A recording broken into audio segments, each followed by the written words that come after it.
Hi friends, ലിനീസ് food കോർണറിലേക്ക് എല്ലാവർക്കും സ്വാഗതം. നമുക്കിന്നിവിടെ ഒരു മിക്സഡ് നൂഡിൽസ് തയ്യാറാക്കാം. അതിനുവേണ്ടി എന്തൊക്കെ ഇൻഗ്രീഡിയൻസ് വേണമെന്നും അതെങ്ങനെ ചെയ്യാമെന്നും നമുക്കൊന്ന് നോക്കാം.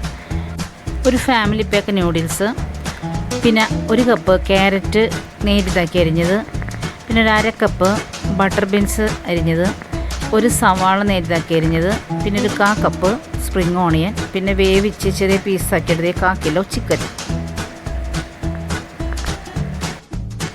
ഇനി നമ്മൾ ആദ്യമായി ചെയ്യേണ്ടത് ഒരു വലിയൊരു പാത്രം എടുത്ത് അതിൽ നമ്മൾ ഈ ഒരു പാക്കറ്റ് നൂഡിൽസ് മുങ്ങിക്കിടക്കാൻ പാകത്തിന് വെള്ളമൊഴിച്ച് തിളപ്പിച്ചെടുക്കണം. അതിലേക്ക് ഒരു 1/4 സ്പൂൺ, പേരിന് മാത്രം ഒരു 1/4 സ്പൂൺ ഉപ്പും കൂടി ചേർത്തേക്കുക.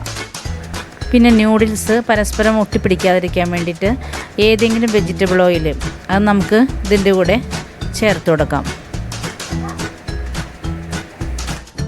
നമ്മളെടുത്ത് വെച്ചിരിക്കുന്ന നൂഡിൽസ് ഇട്ട് കൊടുത്ത് ഒരു പകുതി വേവാകുമ്പോൾ അതൊരു സ്ട്രെയിനറിലേക്ക് ഒഴിച്ചു വയ്ക്കാം. ഇപ്പം നൂഡിൽസ് പകുതി വേവായി കഴിഞ്ഞിട്ടുണ്ട്. ഇനി നമുക്കിത് ഒരു സ്ട്രെയിനറിലേക്ക് ഒഴിച്ചു കൊടുക്കാം. ഇനി മറ്റൊരു വലിയൊരു പാത്രം സ്റ്റൗവിൽ വെച്ച് ചൂടാകുമ്പോൾ അതിലേക്ക് ഒരല്പം വെജിറ്റബിൾ ഓയിൽ ഒഴിച്ചു കൊടുത്ത് അതിലേക്ക് ഈ ചിക്കൻ പീസ് ഇട്ട് ഒന്ന് ഫ്രൈ ചെയ്തെടുക്കുക, ഒരു ഹാഫ് ഫ്രൈ. ചെമ്മീനുണ്ടെങ്കിൽ ഈ സമയം നമുക്കിതിൽ ചേർത്ത് കൊടുക്കാവുന്നതാണ്. എൻ്റെ കയ്യിൽ ഇപ്പോൾ ഇതില്ലാത്തതുകൊണ്ട് ഞാനിപ്പോൾ ഇതിൽ ചെമ്മീനിട്ട് കൊടുക്കുന്നില്ല. നമുക്കിനിത് ചട്ടിയുടെ അടിയിൽ പിടിക്കാതെ നന്നായി ഇളക്കി കൊടുത്ത് ഒന്ന് വേവിച്ചെടുക്കാം.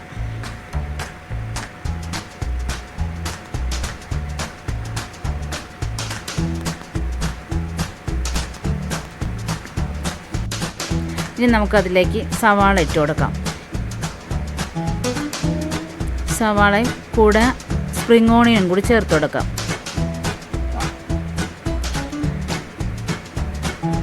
ഇതൊരു വിധം വഴന്ന് വന്നു കഴിയുമ്പോൾ അതിലേക്ക് നമുക്ക് ക്യാരറ്റും ബട്ടർ ബീൻസും കൂടി ചേർത്ത് കൊടുക്കാം. ഇട്ട് നന്നായി ഒന്ന് ഇളക്കി വേവിക്കാം.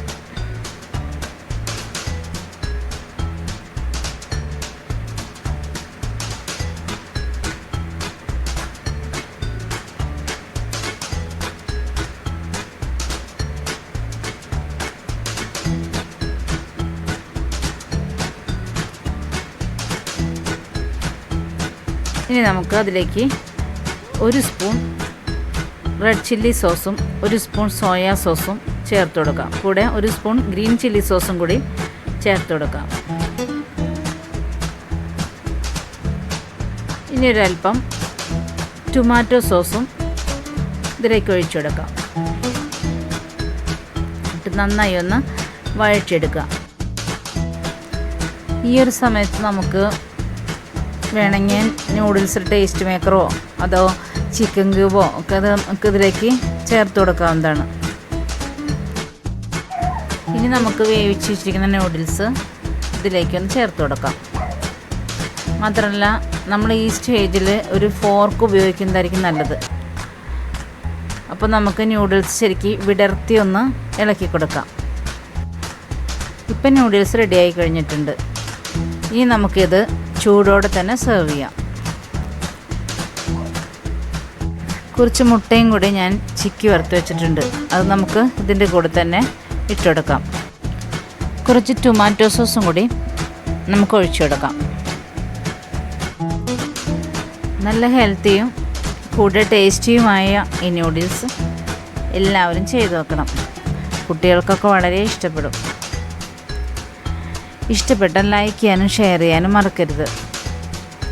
മാത്രമല്ല എൻ്റെ ചാനൽ ഇതുവരെ സബ്സ്ക്രൈബ് ചെയ്യാത്തവരൊന്ന് സബ്സ്ക്രൈബ് ചെയ്യുകയും തൊട്ടടുത്ത ബെല്ലൈക്കനും കൂടി ഒന്ന് പ്രസ് ചെയ്യുകയും വേണം. അപ്പോൾ നമുക്ക് നാളെ മറ്റൊരു റെസിപ്പിയുമായി കാണുന്നതുവരെ ബൈ.